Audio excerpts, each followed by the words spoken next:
Okay, hi everyone. As introduced, my name is Sarah Martz. I work for the Ministry of Agriculture, Food and Rural Affairs, and today I'll be going through a presentation on understanding the basics of food regulations. So this is just to sort of get you thinking about regulations. If you do sell a regulated commodity, you do need to keep in mind that there's both federal and provincial municipal regulations. So today I'll kind of get you starting to think about it, and you can ask me questions as we go through it. So if I could get the next slide.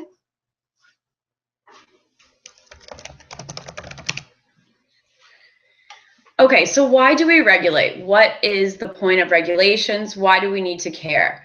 So the biggest reason, and the branch that I'm involved in, is the food inspection branch. So food safety. So ensuring the protection and assurance in the agri-food system is the most important. So we want to make sure that the consumers are safe that are consuming any products that you're selling.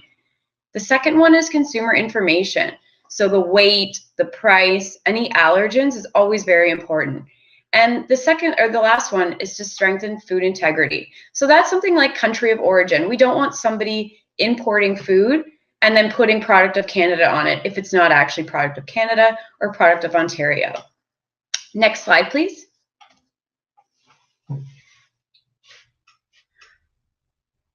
So this is the regulatory landscape.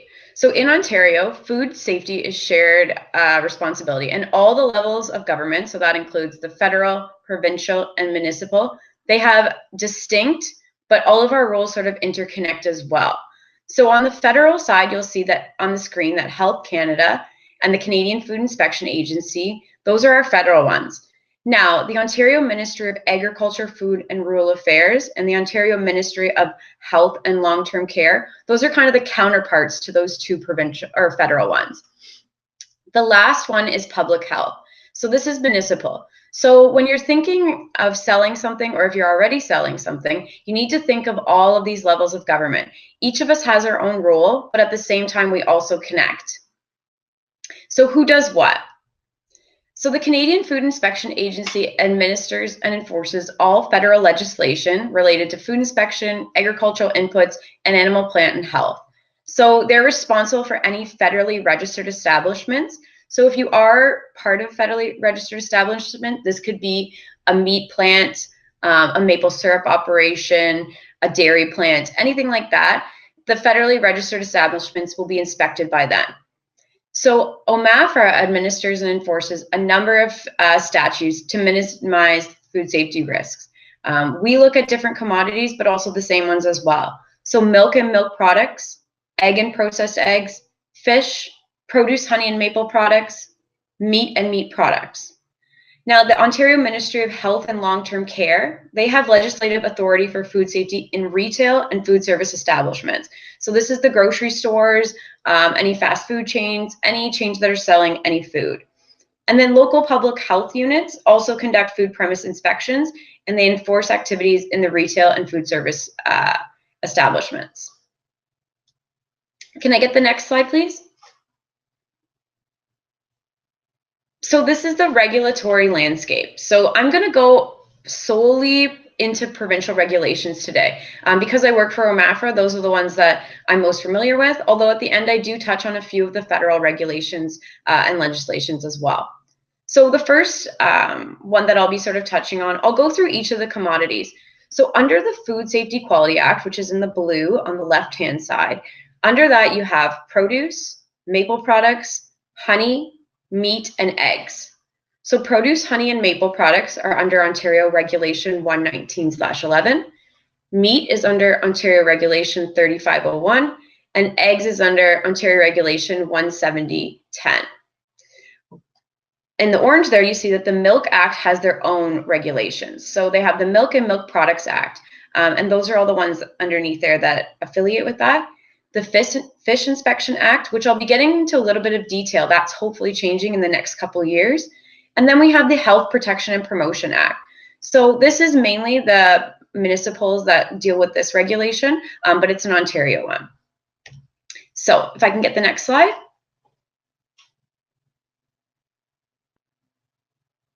So when you're thinking about regulations, you have to ask yourself a couple questions. So first of all, what products are you going to sell?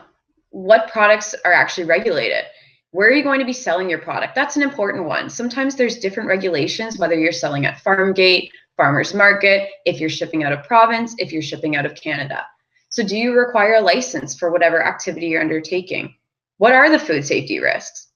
Will you require a food safety inspection? Will you need audit checks? What regulations will apply to your operating facility? Is it a food premises? Because then you have to get a different permit. What regulations apply to the products, to the sale of the products? Is there labeling requirements? Do you have to have certain packaging? Do you have to grade the products? And what does your intended buyer require? So there are some specific food programs such as Canada GAP, SQF, BRC that is needed to sell some products to buyers, or they won't take your product. So next slide, please. So just for a little bit of background on me, I work in the Foods of Plant Origin unit. So that is where most of my background is from. Those are the regulations that I kind of know inside and out. So if you have very specific questions today on those, I can answer them. And some of the other ones, so meat, dairy, and fish, they're not my area of expertise. Usually I can answer, but if I cannot, I provide resources throughout. And I can also make sure I take your questions, and I will get back to you very quickly if you have any very, very specific questions. But hopefully I can answer everything today. So next slide, please. So Ontario Regulation 119/11, it regulates the selling, packing, labeling, transporting, advertising, and sale of any regulated commodity that includes produce, honey, and maple products. So this regulation does not apply to minimally processed. So that means anything that's chopped, sliced, like the bagged salads or cut up fruit, it's not covered under this regulation.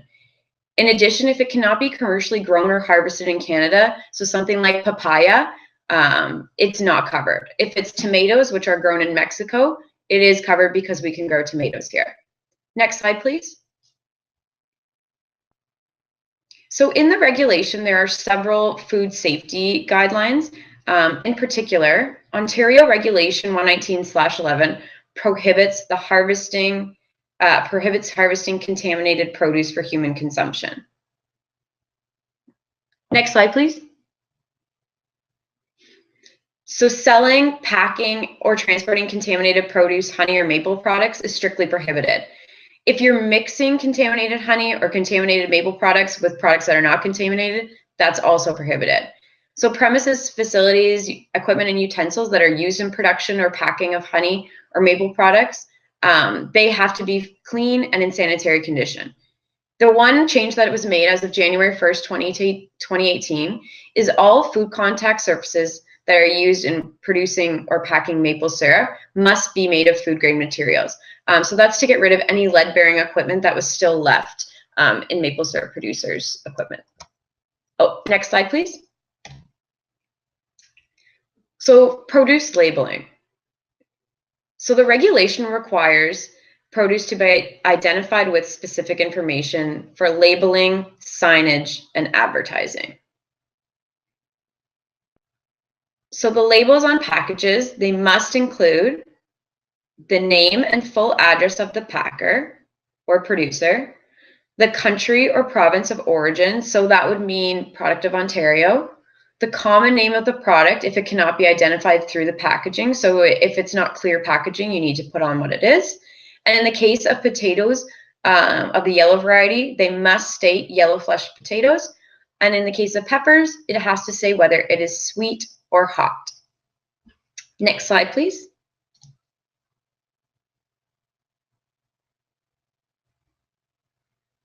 So if you're advertising and retail display sign requirements, so first of all, for retail display signs, they must be on or immediately over the display of produce.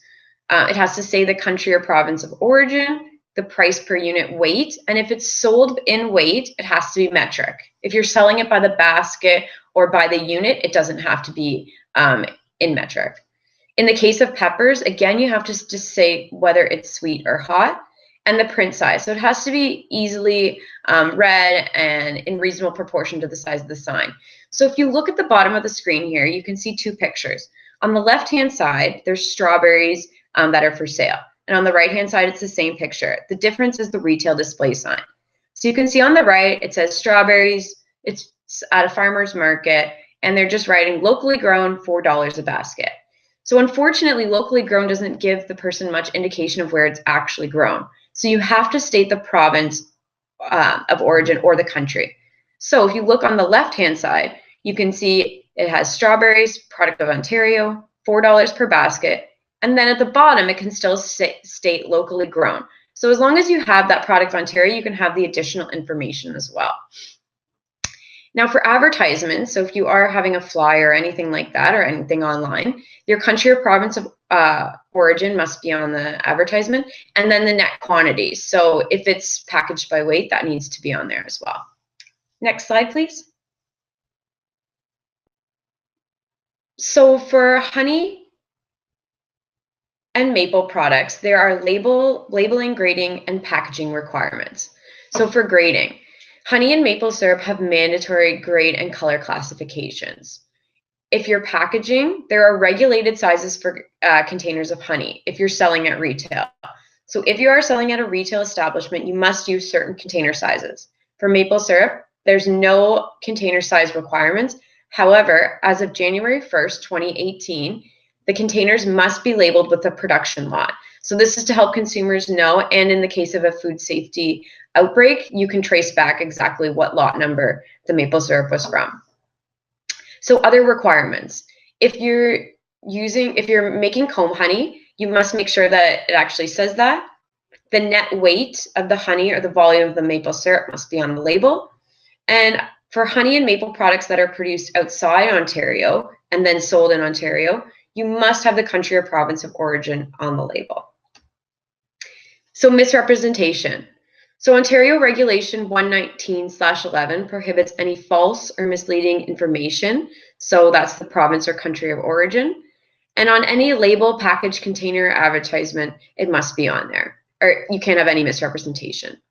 In particular, if misrepresentation is prohibited on the name and address of the packer, the origin of the product, the amount of the product, and any of the grades or color class for honey or maple syrup. So there's an example on the right-hand side. So this was taken at a grocery store, and you can see there's lettuce, and it says at the top, grown close to home. Well, if you looked closer at the lettuce, it's actually from the United States of America. So would we call that grown close to home? No. So in this case, this is an example of misrepresentation. So this establishment had to change the sign or take it down or make sure that there was actually grown close to home produce underneath this sign. So that's one area that we make sure that we look at. We have inspectors that go out across Ontario, and they will correct retailers on this kind of information. Next slide, please. So federal regulations. So the Canada Agricultural Products Act contains regulations on grading, packaging, and marking of fresh fruit and vegetables, honey, maple products, and processed products. So currently, the Safe Food for Canadians Act is under development, and it will regulate food commodities being traded interprovincially and internationally. So it focuses on food safety, strengthening legislative authorities, and enhancing international market opportunities for the Canadian industry. The Consumer Packaging and Labeling Act is also one that you need to keep in mind. It regulates the labeling and packaging of consumer goods to ensure consistency and completeness. Next slide, please.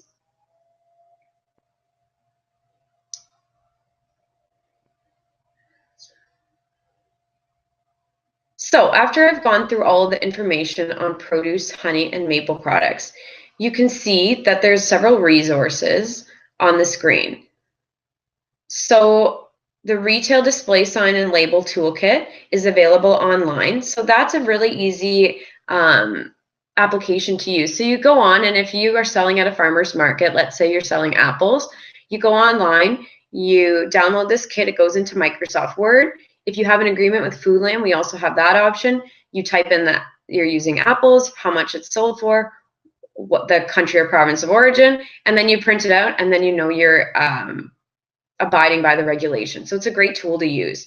And they have it for both fruits and vegetables. So marketing of foods of plant origin in Ontario, a guide to regulations and requirements, is also available on the OMAFRA website. We have lots of information sheets and guidebooks, And again, you need to look at federal regulations. So if you go on the Canadian Food Inspection Agency's website. So your resources. So recently I got a new role at OMAFRA, so I'm now the Risk Identification and Management Coordinator, and Teresa Ferreira is the Regulatory and Standards Coordinator. Both of us can answer your questions, so if you wanted to write those down, or you can ask for my contact information from the organizers, feel free to contact me with any questions regarding those commodities. Next slide, please.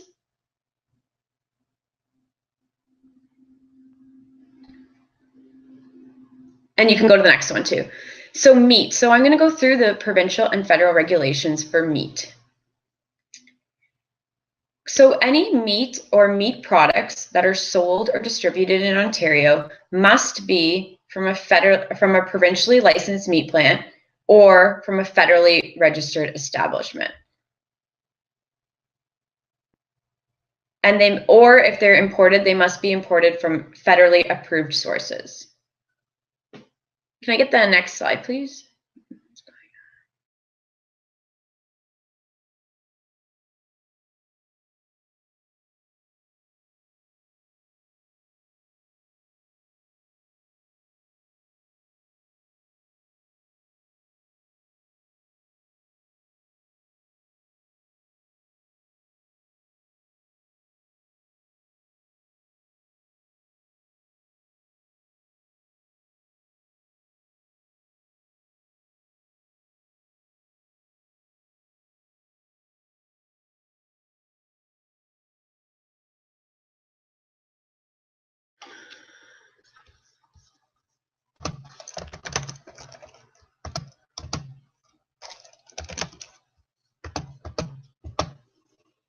Okay, sorry about that.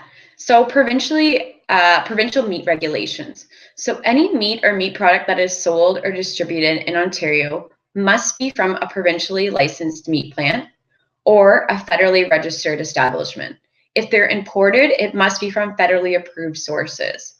So provincially licensed meat plant must meet the regulations in the Food Safety and Quality Act under Ontario Regulation 3105. So 3105 applies to abattoirs and freestanding meat plants. So they'll either conduct high-risk activities.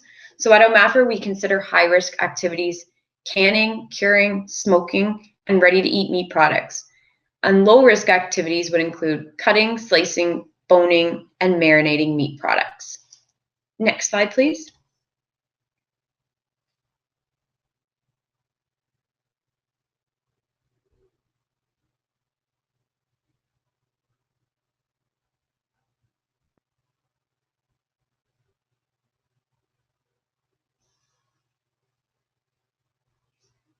So exemptions from a meat plant. Sorry, can you go back one? I think I just missed one. Exemptions from a meat plant license. So businesses that do not require a meat plant license include a food service premises where more than 50% of the sales are meals or meal portions prepared for immediate consumption, preparing only pizza, sandwiches, or edible oils and fats that would contain 25% meat or less, and conducting low-risk activities and selling directly to consumers. So that would be a butcher shop. So these businesses will still fall under other federal regulations, and the provincial one would be Ontario Regulation 562, which is the food premise regulation, and they're inspected by local health officials. So if we can go to the next one.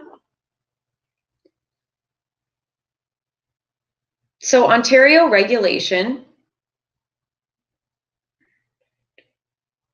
3105 regulates the following: licensing requirements, meat plant facilities and equipment requirements, water used in the plants, meat plant operations and personnel, handling and processing of meat products, slaughter and inspection activities, and processing activities. If you're transporting, and animal health and welfare, and then provincial labeling requirements also matter as well. So if you can go to the next slide.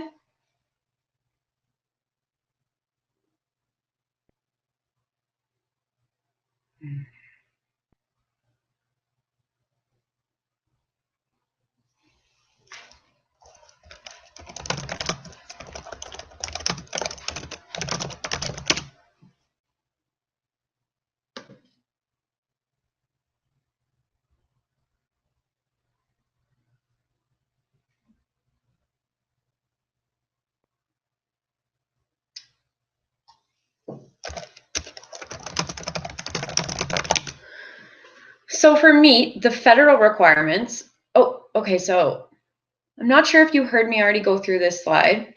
So I'm just going to skip to the next one. So meat federal requirements. The first one is the Meat Inspection Act. So this applies to all federally registered meat plants. It provides requirements for international and interprovincial trade of meat products. The Food and Drug Act, as it relates to food. So it sets out requirements for general labeling and allergen labeling, and nutrition information. So that's under the Food and Drugs Act. The Consumer Packaging and Labeling Act, which I've mentioned before, but it does regulate all of the packaging and labeling of consumer goods, so it will be for every single commodity. And Canada Agricultural Products Act. So this sets out the grade name and standard for livestock and poultry carcasses. Next slide, please.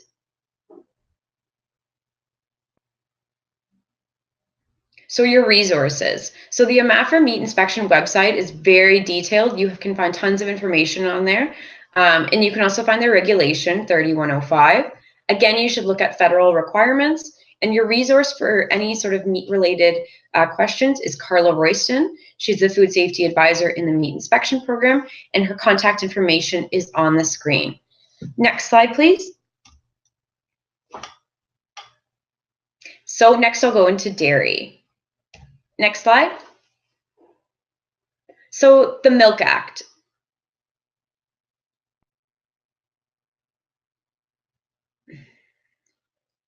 The Milk Act is a provincial regulation. So the Milk Act is only applicable to cow and goat milk producers. So those are the only two. So it doesn't include a species such as buffalo. So that wouldn't be included under it. But any cow or goat milk producers, this is for you. So Regulation 761, milk and milk products, it pertains to the quality, food safety, and animal health. Regulation 753 is the grades, standards, designations, classes, packing, and marking. And Regulation 121 is administration and enforcement of regulations in respect to the raw milk and cream quality program. So again, it doesn't cover anything like sheep and buffalo. Next slide, please. So the dairy regulations cover on-farm inspection related to sanitation and milk quality in goat and cow milk, training, certification, and monitoring of milk transportation. So that's transport to and from the plants, inspection of tank trucks,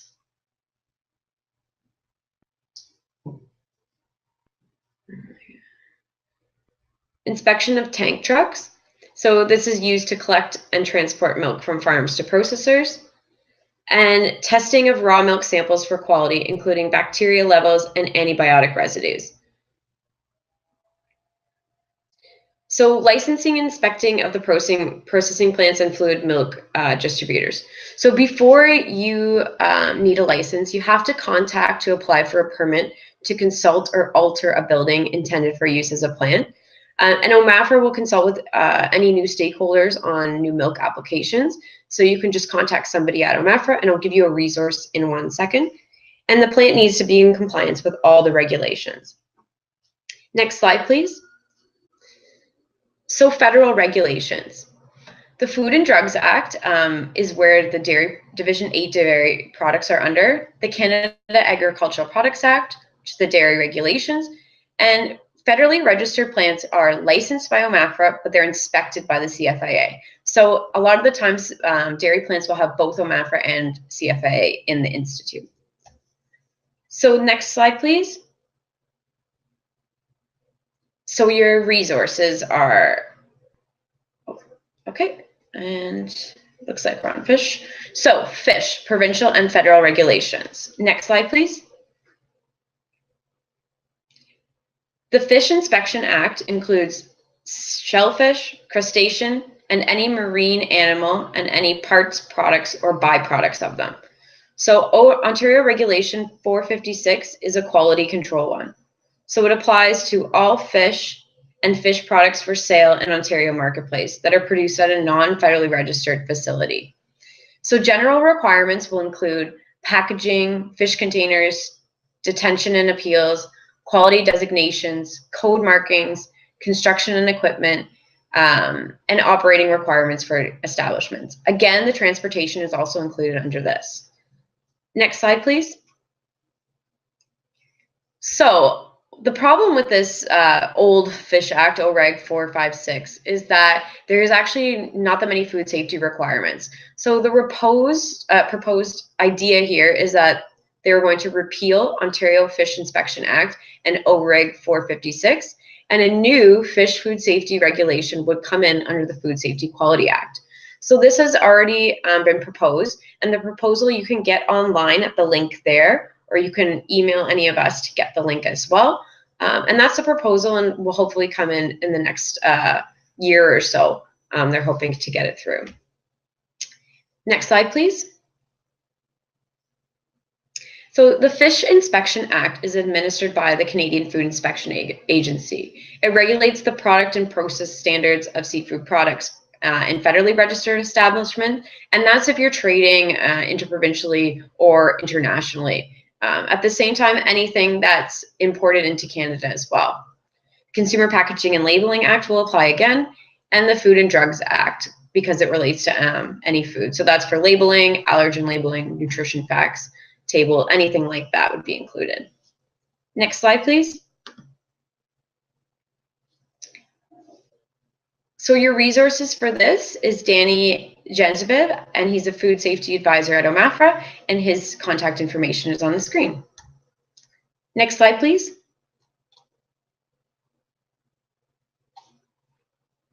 So next we're going to talk about the public health regulations. So this is under, if we go to the next slide, please, Ontario Regulation 562, which is the food premises regulation.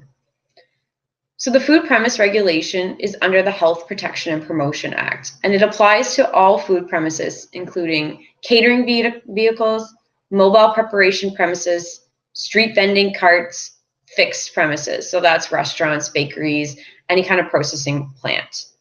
It does not apply to boarding houses that provide meals for fewer than 10 boarders, food premises owned or operated or leased by religious organizations, service clubs and fraternal organizations that prepare and serve meals for special events, or if they conduct bake sales. So it's mainly for places that are selling food and they have a food premises. Next slide, please.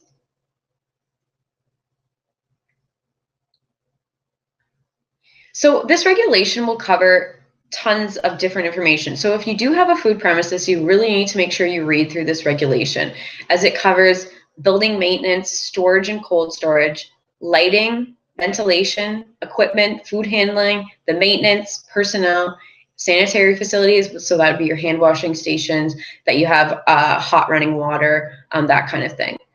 Records and traceability for meat and meat products and milk products. There's milk pasteurization requirements, and plans and specifications to establish, build, or change a food premises requires approval by a health inspector. So if you are planning to build something or change something at a food premises, ensure that you have lots of time, because you have to provide the health inspector with a site plan. It includes water, sewage, garbage, parking, the building plan with the layout, the floors, the ceiling, janitorial services, an equipment plan showing all the location of all the equipment. And they would have to approve this before you can actually start. So make sure you give yourself lots of time. Can I go to the next? You can skip 2 slides ahead. So I'll go now into the federal regulations. So these are, I've kind of touched on a few of them today. So non-commodity specific federal regulations. So the first one is the Consumer Packaging and Labeling Act, which I've mentioned a few times. It's labeling and packaging. The Safe Food for Canadians Act, which is currently under development, the Food and Drugs Act, and the Canada Agricultural Products Act. So I'm just going to go into the, if you can skip ahead to the Consumer Packaging and Labeling Act slide, it has the bag of chips on it, or bag of hamburgers. So the Consumer Packaging and Labeling Act, it requires a common name. So you'll see online that there's a common name for everything. So just so people know, the consumers know, and if there's something else you'd like to call it, you can put on there as well. The declaration of net quantity. So that's the weight or the volume of the package. A nutrition facts table, the list of allergens and ingredients. So this has to be listed in descending order of proportion by weight. Any allergen statements are required, so you can find which ones you need to list online. The identity of the principal place of business, so where you're conducting business is very important. And then date marking, so best before dates and packed on dates can be on there as well. Next slide, please. So some of the voluntary labeling information. So nutritional claims. So if you want to say it's good for you or something like that, that can be on there as long as it's true. Certification. So if you are certified organic or fair trade, a barcode, product tagline, a name or description of it, your brand name or your brand story, cooking directions, if you want to say it has to be stored a certain way, and any trademark. So these are all voluntary. And if we skip ahead 2 slides to the summary.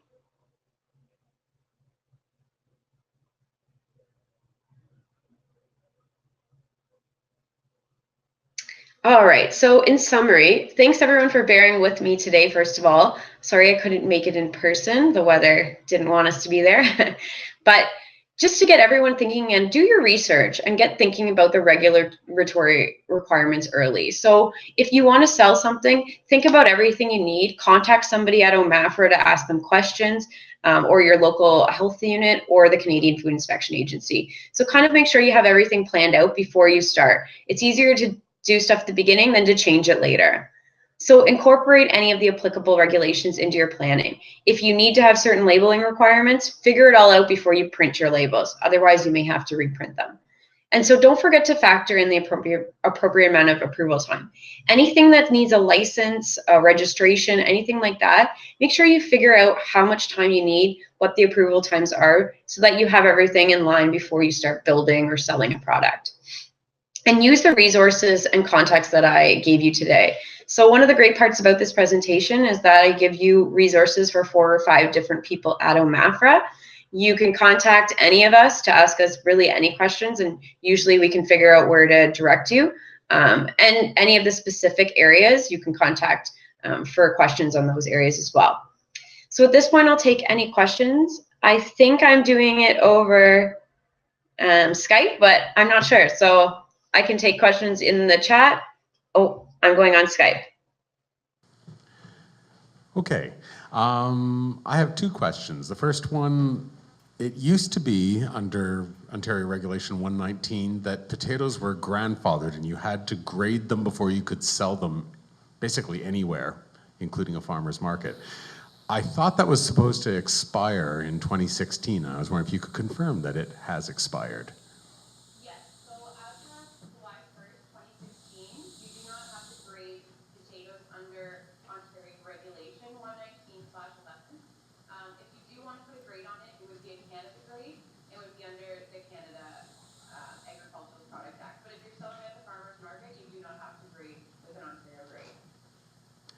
And the second question, you said that the products or produce needed to be in metric when you're selling by weight. Does the same thing apply to meat? Because nobody wants to know that they have a 150-gram steak. They want to know they have a 6-ounce steak. Yeah, so in terms of, it's the same with produce too. A lot of people don't want to use the metric. So it is a requirement, it's a federal requirement. So it's under the Consumer Packaging and Labeling Act that you use metric. What you can do is the metric should be on there, but you can put imperial on as well. So most of the time when you're at the grocery store, you'll see green peppers for so much a pound. So what you want, and then in the bottom corner it'll say metric. So as long as you have both, that's completely fine. Do we have any more questions for Sarah? Seeing as there are no more questions for Sarah, thank you again, Sarah. We appreciate your presentation. Thanks for your patience.